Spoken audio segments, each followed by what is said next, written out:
Hello दोस्तों, कैसे हैं आप लोग। वर्दी लवर सीरीज में आप सभी का स्वागत है। आज हम हिस्ट्री का लेक्चर 5 करने जा रहे हैं, जो कि हमारा है वैदिक सभ्यता। तो चलिए वीडियो को शुरू करते हैं।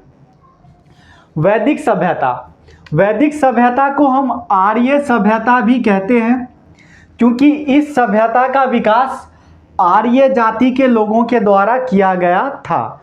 वैदिक सभ्यता को हम आर्य सभ्यता इसीलिए कहते हैं क्योंकि इस सभ्यता का जो विकास है वो आर्य जाति के लोगों के द्वारा किया गया था। आर्य शब्द का मतलब होता है कुलीन या उच्च या संभ्रांत कह सकते हैं, ठीक है। तो जो उच्च जाति के लोग थे, जो कुलीन जाति के लोग थे, उन्होंने आर्य सभ्यता का विकास किया था। तो इसीलिए हम आर्य सभ्यता को, वैदिक सभ्यता को आर्य सभ्यता के नाम से भी जानते हैं, ठीक है। अगला पॉइंट है ईरानी पुस्तक जैन अवेस्ता। एक ईरान की धार्मिक पुस्तक है जिसका नाम है जैन अवेस्ता। इसके अनुसार आर्य जो थे वो ईरान के रास्ते से भारत आए थे। और कहाँ से आए थे? तो मध्य एशिया से आए थे। तो आर्य जो है भारत के मूल निवासी नहीं थे। आर्य जो है ईरान के रास्ते से, ठीक, मध्य एशिया से आए थे। क्लियर है। अगला पॉइंट है यह एक ग्रामीण सभ्यता थी। देखिए ये पॉइंट आपका इंपॉर्टेंट बनता है, एग्जाम में पूछा जाता है कि वैदिक सभ्यता कैसी सभ्यता थी। तो हमारा आंसर होगा ग्रामीण सभ्यता थी। जिस प्रकार से हमने पढ़ा है जो हड़प्पा सभ्यता थी वो कैसी सभ्यता थी? तो नगरीय सभ्यता थी। इसी प्रकार से जो वैदिक सभ्यता है वो कैसी सभ्यता है? तो ग्रामीण सभ्यता है, ठीक है। इस सभ्यता का जो कालक्रम है वो 1500 ईसा पूर्व से 600 ईसा पूर्व तक माना जाता है। वैदिक सभ्यता का कालक्रम 1500 ईसा पूर्व से 600 ईसा पूर्व तक माना जाता है। वैदिक सभ्यता को हम दो कालखंडों में विभाजित कर सकते हैं। पहला ऋग्वैदिक काल और दूसरा उत्तर वैदिक काल। ऋग्वैदिक काल हम उस काल को कहते हैं जिस काल में ऋग्वेद का निर्माण हुआ था। जैसा कि हम सभी जानते हैं कि हमारे पास टोटल कितने वेद होते हैं? तो वेदों की संख्या कितनी है? 4 हैं, ठीक। सबसे प्राचीन वेद जो है वो ऋग्वेद है, उसके बाद यजुर्वेद है, फिर सामवेद है, उसके बाद अथर्ववेद है। तो ऋग्वैदिक काल में ही जो है ऋग्वेद की रचना की गई थी, इसीलिए इस काल का नाम क्या पड़ा? ऋग्वैदिक काल पड़ा। और ऋग्वैदिक काल का जो कालक्रम है, जो समय है, वो 1500 ईसा पूर्व से 1000 ईसा पूर्व माना जाता है। और जो उत्तर वैदिक काल है, उत्तर वैदिक काल का जो कालक्रम है, जो समय है, वो 1000 ईसा पूर्व से 600 ईसा पूर्व तक माना जाता है, ठीक। तो हमने क्या करा है कि वैदिक सभ्यता को दो खंडों में विभाजित कर दिया, ऋग्वैदिक काल और उत्तर वैदिक काल।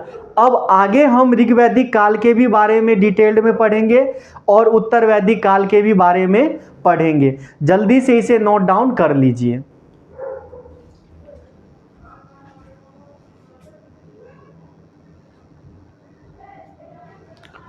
सबसे पहले पढ़ेंगे हम ऋग्वैदिक काल के बारे में।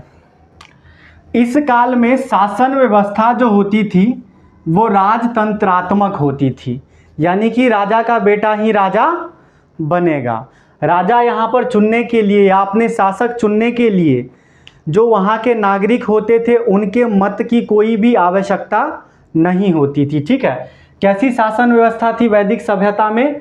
तो राजतंत्रात्मक शासन व्यवस्था थी, जिसका प्रधान कौन होता था? तो राजन होता था।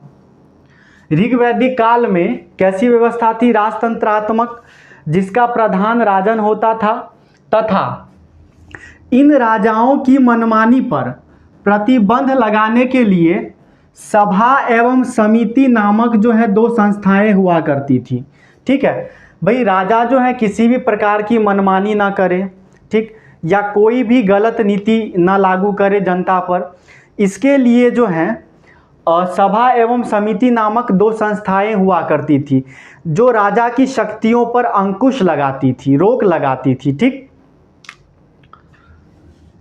राजनीति की 5 इकाइयां होती थी। वैदिक सभ्यता में राजनीति की 5 इकाइयां होती थी। कुल, ग्राम, विश, जन और राष्ट्र। ठीक है, कुल का जो मुखिया होता था उसे हम क्या कहते हैं भाई, कुलप कहते हैं, और जो कि उस परिवार का जो पिता होता था उसे हम बोलते थे कुलप, यानी कि परिवार का मुखिया। ठीक है, कुल को हम संबंधित अपने घर से भी कर सकते हैं। मान लीजिए जो हमारा घर है उसे हम क्या कहेंगे, कुल कहेंगे, और जो हमारे घर का मुखिया है कौन, तो हमारे पिता, तो वो क्या कहलाएंगे, कुलप कहलाएंगे। ठीक, इसी प्रकार से आगे क्या हो गया, ग्राम। तो जो ग्राम का प्रधान होता था उसे हम लोग क्या बोलते थे, तो ग्रामीणी। ग्राम के प्रधान को ग्रामीणी बोलते थे। ठीक है, अच्छा, विश के प्रधान को विशपति, विश के प्रधान को विशपति, जन के प्रधान को राजन बोलते थे, और जो राष्ट्र के प्रधान होते थे उन्हें हम राष्ट्रपति बोलते थे। ठीक है, जो राष्ट्र के प्रधान होते थे उन्हें हम राष्ट्रपति बोलते। ठीक है, तो प्रशासन की ये 5 इकाइयां होती थी, कुल, ग्राम, विश, जन और राष्ट्र। देखिए, कुल से संबंधित यानी कि किसी हम परिवार की बात कर रहे हैं। ठीक है, अच्छा, और ऐसे कई सारे परिवार मिलकर के क्या निर्माण करता है, तो एक गांव का निर्माण करता है, उसे हम क्या कह सकते हैं, ग्राम। और ऐसे कई सारे ग्राम मिलकर के किसका निर्माण कर सकते हैं, तो एक पंचायत का निर्माण कर सकते हैं, तो उसे हम विश कह सकते हैं। ठीक है, और कई सारे पंचायत मिलकर के एक ब्लॉक का निर्माण करते हैं तो उसे हम जन कह सकते हैं, और कई सारे ब्लॉक मिलकर के एक प्रखंड का निर्माण करते हैं। ठीक, तो अनुमंडल का निर्माण करते हैं तो उसे हम क्या बोलेंगे, राष्ट्र बोलेंगे।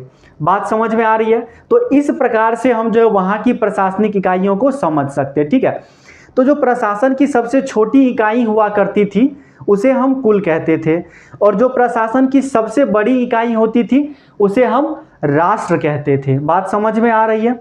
चलिए आगे बढ़ते हैं। ऋग्वैदिक समाज 4 वर्णों में विभक्त था। ऋग्वैदिक समाज 4 वर्णों में विभक्त था, ब्राह्मण, क्षत्रिय, वैश्य और शूद्र। ठीक है, तो जैसा कि हम सभी जानते हैं कि ऋग्वैदिक काल के दौरान ही ऋग्वेद की रचना की गई थी, और ऋग्वेद के 10वें मंडल में पुरुष सूक्त को 4 वर्णों में विभाजित किया गया है। सबसे पहले ब्राह्मण, फिर उसके बाद क्षत्रिय, फिर उसके बाद वैश्य और अंत में शूद्र।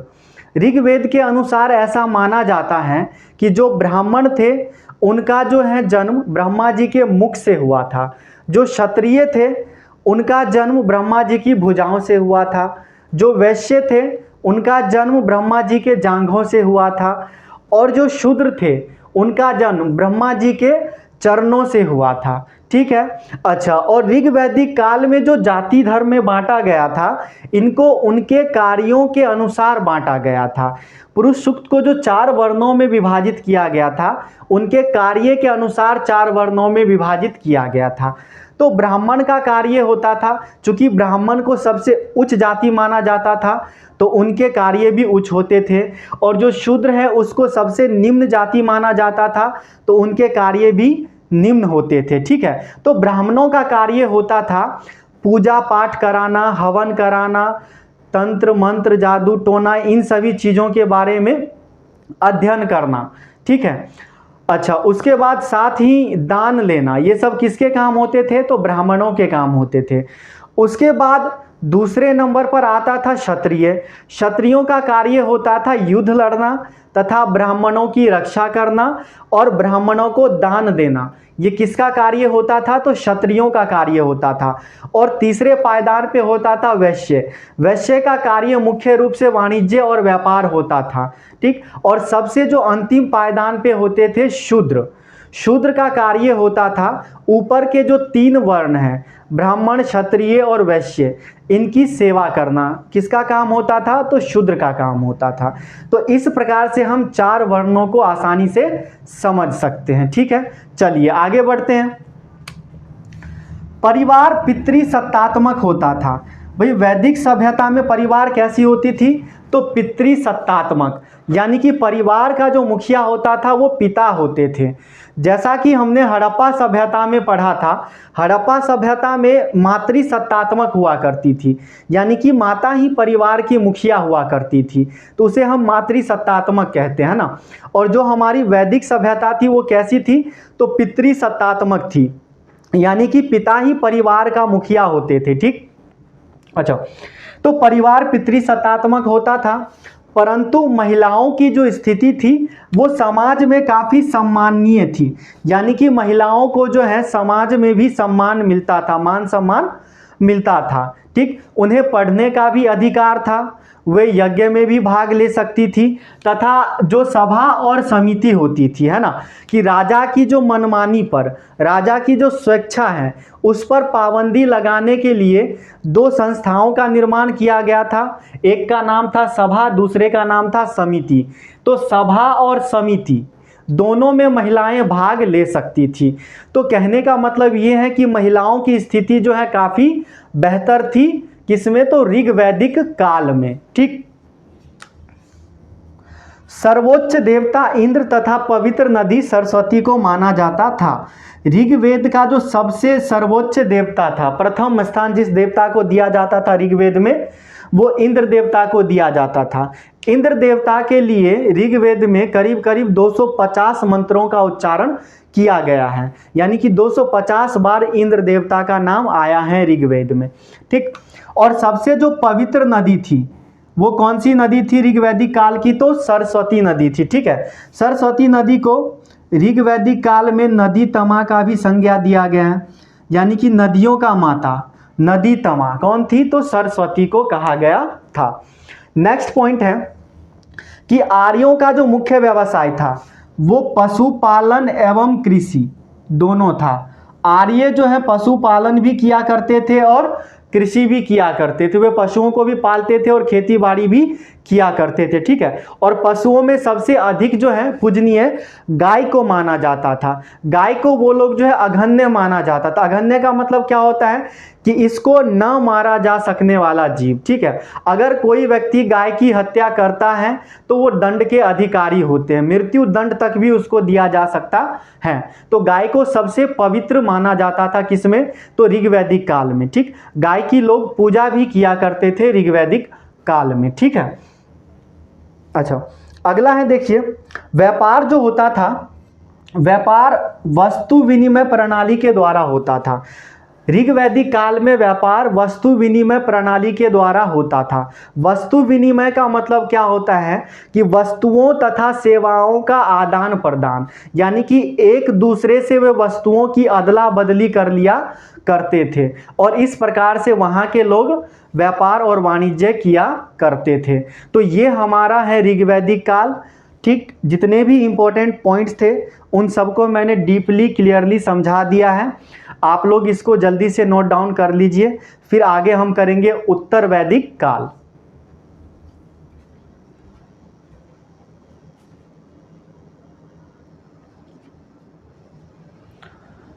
अब उत्तर वैदिक काल को पढ़ेंगे। उत्तर वैदिक काल का तात्पर्य उस काल से है जब यजुर्वेद, सामवेद, अथर्ववेद, ब्राह्मण ग्रंथ, आरण्यक तथा उपनिषद की रचना की गई थी। ठीक है, जैसा कि मैंने आपको पहले भी बता रखा है कि ऋग्वैदिक काल में ऋग्वेद की रचना की गई थी और उसके बाद उत्तर वैदिक काल। उत्तर वैदिक काल का मतलब होता क्या, देखिए, उत्तर का मतलब क्या होता है, बाद, बाद का काल, यानी कि उत्तर वैदिक काल का मतलब हो गया कि ऋग्वैदिक काल के जो बाद का काल था, यानी कि ऋग्वेद की जब रचना हुई थी तो उसे हम ऋग्वेद काल कहेंगे, ऋग्वैदिक काल कहेंगे। ठीक है, और जब ऋग्वैदिक काल के बाद जितने भी ग्रंथों की रचना की गई थी वे सभी उत्तर वैदिक काल कहलाएंगे। बात समझ में आ रही है। ठीक, तो उत्तर वैदिक काल का तात्पर्य उस काल से है जब यजुर्वेद, सामवेद, अथर्ववेद, ब्राह्मण ग्रंथ, आरण्यक, उपनिषद जैसे ग्रंथों की रचना की गई थी। तो उसे हम क्या बोलेंगे भाई, उत्तर वैदिक काल। क्लियर है। इस काल में ऋग्वैदिक काल के जो छोटे छोटे कबीले थे वे आपस में मिल करके, विलय हो करके जनपद में बदल रहे थे। बात समझ में आ रही है कि भाई इस काल में ऋग्वैदिक काल के जो छोटे छोटे कबीले थे वो विलय होकर के, विलय का मतलब क्या होता है कि मिलना, आपस में मिल करके किस में बदल रहे थे, तो जनपद में बदल रहे थे। सभा एवं समिति नामक संस्था का अंत हो गया। भाई देखो, ऋग्वैदिक काल में राजाओं की मनमानी पर या फिर राजाओं की शक्ति पर अंकुश लगाने के लिए दो संस्थाओं का निर्माण किया गया था, जिसे हम सभा एवं समिति के नाम से जानते थे। उत्तर वैदिक काल में सभा एवं समिति नामक संस्था का अंत हो गया। अंत होने के कारण क्या हुआ कि राजा की शक्ति में जो है वृद्धि हुई, यानी कि राजा की शक्ति जो है भाई बढ़ गई, क्योंकि अब उनकी शक्तियों पर अंकुश लगाने वाला कोई भी नहीं है। ठीक है, इससे क्या हुआ कि स्त्रियों की दशा में पतन हुआ, फिर स्त्रियों की हालात धीरे धीरे खराब होती गई। अच्छा, जाति प्रथा कर्म के आधार पर न होकर के जन्म के आधार पर होने लगी थी। ऋग्वैदिक काल में जो जाति प्रथा थी वो किसके आधार पर थी? कर्म के आधार पर, कार्यों के आधार पर। लेकिन उत्तर वैदिक काल में जाति प्रथा कर्म के आधार पर न होकर के जन्म के आधार पर होने लग गए थे। ठीक है, इस काल में पशुपालन की अपेक्षा कृषि अर्थव्यवस्था का मुख्य आधार बन गया था। ठीक भाई, ऋग्वैदिक काल में कृषि एवं पशुपालन दोनों चीज़ें प्रचलित थी, लेकिन उत्तर वैदिक काल में लोग पशुपालन कम कर दिए और कृषि पर अधिक जोर दे दिए, कृषि को अधिक महत्व बना दिए, जो कि अर्थव्यवस्था का मुख्य आधार बना। इस काल में इंद्र के स्थान पर प्रजापति को सर्वोच्च देवता माना गया। ऋग्वैदिक काल में इंद्र को सर्वोच्च देवता माना जाता था, उत्तर वैदिक काल में प्रजापति को सर्वोच्च देवता माना गया है। प्रजापति को भगवान विष्णु का संरक्षण यानी कि भगवान विष्णु के गार्डियन के रूप में जानते हैं। ठीक है, चलिए इसे जल्दी से नोट डाउन कीजिए।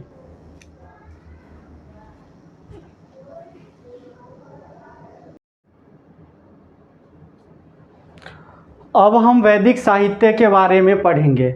तो वैदिक साहित्य में सबसे पहले हम वेदों के बारे में पढ़ेंगे। तो वेद का अर्थ क्या होता है? ज्ञान। वेद का क्या अर्थ होता है? ज्ञान होता है। ठीक है, तो वेदों से हमें आर्यों के निवास का ज्ञान होता है, उनके रहन सहन का ज्ञान होता है। ठीक, तो वेद का शाब्दिक अर्थ क्या होता है? ज्ञान। वेद कितने प्रकार के होते हैं? तो वेद 4 प्रकार के होते हैं। सबसे पहले, अच्छा वेद का क्रम भी आपको याद रखना है। सबसे पहले ऋग्वेद, उसके बाद यजुर्वेद, उसके बाद सामवेद और फिर उसके बाद अथर्ववेद। यानी कि सबसे प्राचीनतम वेद कौन सी है? तो ऋग्वेद है। और सबसे नवीनतम वेद यानी कि नई वेद कौन सी है? तो अथर्ववेद है। ठीक, चलिए तो हम ऋग्वेद के बारे में पढ़ते हैं। ऋग्वेद में टोटल कितने मंडल हैं? तो 10 मंडल हैं।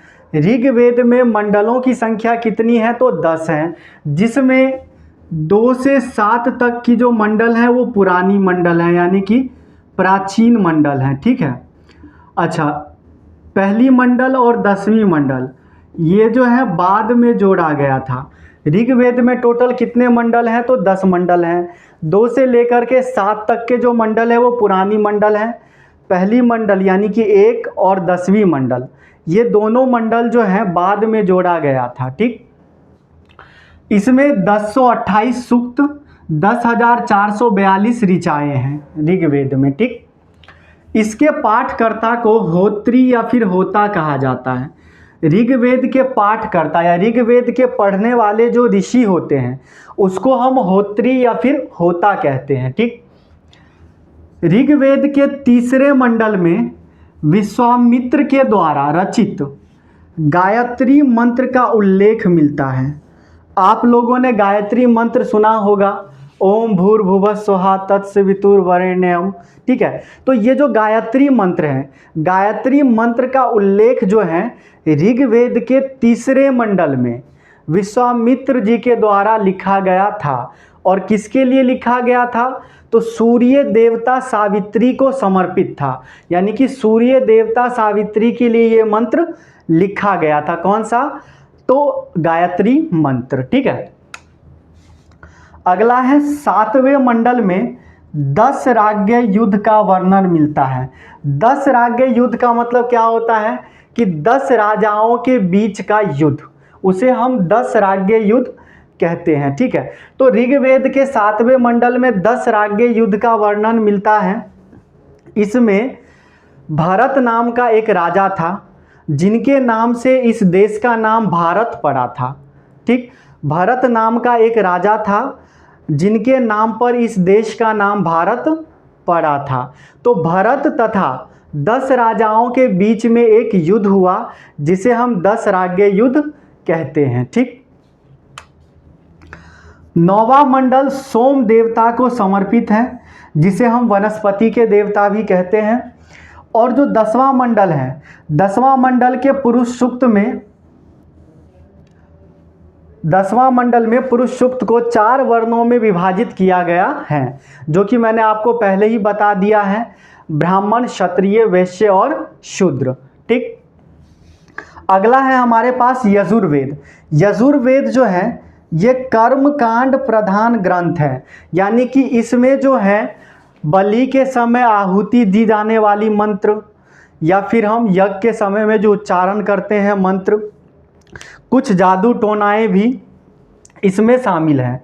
किसमें? तो यजुर्वेद में। इसीलिए इसे कर्म कांड प्रधान ग्रंथ कहा जाता है। नेक्स्ट पॉइंट है, यह एकमात्र ऐसा वेद है जिसकी रचना गद्य एवं पद दोनों विधा में की गई थी, यानी कि गद्य शैली में भी की गई थी और पद शैली में भी की गई थी। और यह एकमात्र ऐसा वेद है जिसकी दोनों में, यानी कि गद्य में भी और पद में भी, दोनों शैली में लिखा गया था। ठीक है, जो गद्य वाले शैली होते हैं इसको हम कृष्ण यजुर्वेद बोलते हैं, गद्य वाले शैली को कृष्ण यजुर्वेद बोलते हैं, और पद वाले जो शैली है, पद वाली जो विधा है, उसको हम बोलते हैं शुक्ल यजुर्वेद। कृष्ण यजुर्वेद और शुक्ल यजुर्वेद। ठीक, इसके पाठकर्ता को अथर्वयु कहा जाता है। यजुर्वेद के पाठकर्ता को अथर्वयु कहा जाता है। हमारे पास तीसरा वेद होता है सामवेद। स से साम और स से संगीत। ठीक, तो भारतीय संगीत का जनक सामवेद को माना जाता है। सामवेद को ही भारतीय संगीत का जनक माना जाता है, और ये पॉइंट कई बार एग्जाम में आया हुआ है। ठीक है, तो स से सामवेद, स से संगीत। ठीक, तो संगीत का जनक जो है, भारतीय संगीत का जनक सामवेद को ही माना जाता है। इसके पाठकर्ता को उदात्री या फिर उद्गात्री कहा जाता है। सामवेद के पाठकर्ता को उदात्री या फिर उद्गात्री कहा जाता है। अथर्ववेद, अथर्वा ऋषि के द्वारा इसकी रचना की गई थी, इसीलिए इसका नाम अथर्ववेद पड़ गया था। अथर्ववेद में सभा एवं समिति को प्रजापति की 2 पुत्रियां बताया गया था। जो सभा एवं समिति नाम की जो संस्थाएं हुआ करती थी ऋग्वैदिक काल में, उसको प्रजापति की 2 पुत्री कहा गया था। ठीक है, अथर्ववेद कन्याओं की जन्म को जो है निंदा करता है, कन्याओं की जन्म का निंदा करता है अथर्ववेद। और इस प्रकार से हमने चारों वेदों को अच्छी तरीके से समझ लिया है। अगर एग्जाम में क्वेश्चन पूछा जाता है तो इससे बाहर नहीं पूछा जाएगा। ठीक है, तो जल्दी से इसे नोट डाउन कर लीजिए।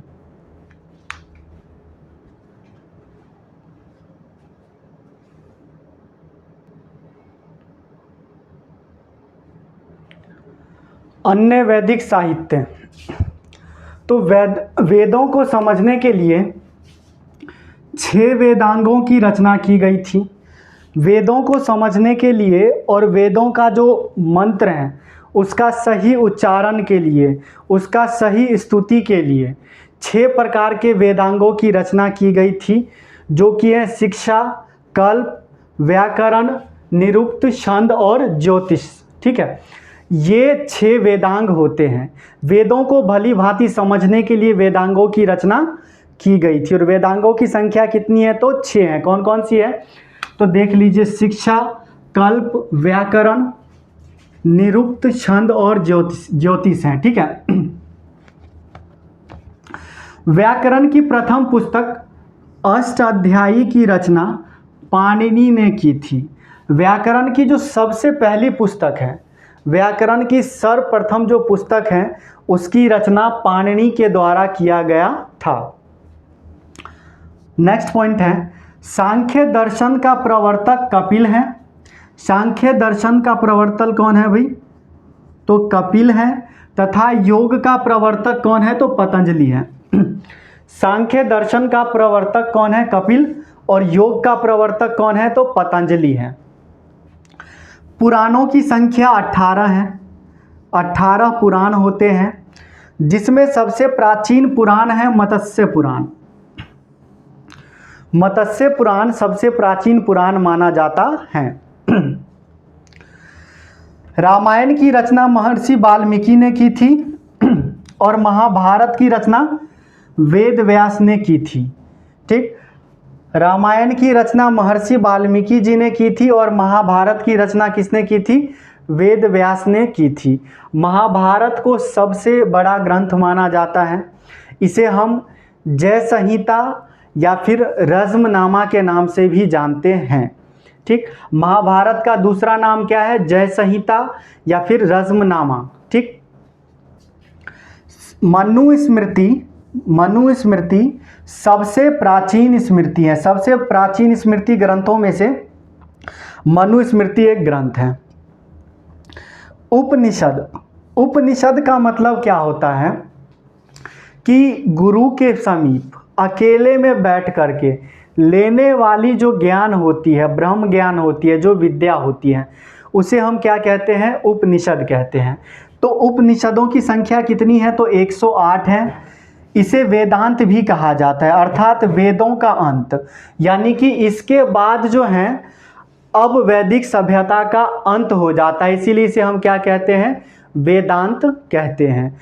और इसके बाद जो है इसी में जो है वेदों का सर्वोच्च प्रयोग बताया गया है, इसीलिए इसे हम वेदांत भी कहते हैं। वेदों का अंतिम प्रयोग भी इसी में बताया गया है, इसीलिए इसे वेदांत भी कहा जाता है। वेदों का अंत यानी कि वैदिक साहित्य का जो अंतिम कड़ी है उसे हम क्या कहते हैं? उपनिषद कहते हैं। ठीक है, अगला है भारत का राष्ट्रीय वाक्य सत्यमेव जयते। सत्यमेव जयते, सत्यम, देखो इसका संधि विच्छेद करेंगे तो सत्यम जोड़ एव।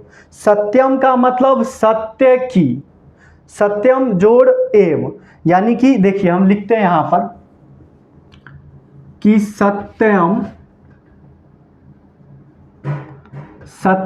जोड़ एव। सत्यम का मतलब क्या होता है? तो सत्य की, एव का मतलब होता है ही, और जयते का मतलब होता है विजय होती है, अर्थात सत्य की ही विजय होती है। सत्यमेव जयते, ये जो है वाक्य हमारे भारत का राष्ट्रीय वाक्य है। और कहाँ से लिया गया था? तो मुंडको उपनिषद से लिया गया था। ठीक है, तो इसी के साथ जो है हमारा वैदिक सभ्यता समाप्त होता है, जिसमें हमने 4 प्रकार के वेदों के बारे में पढ़ा है, 6 वेदांग पढ़ा है, 18 पुराण पढ़ा है और 108 उपनिषद हैं। ठीक, तो ये वीडियो यहीं पर समाप्त करते हैं, मिलते हैं अगली वीडियो में। तब तक मेहनत जारी रखिए और अच्छी तरीके से मेहनत कीजिए। ठीक है, मिलते हैं अगली वीडियो में। जय हिंद।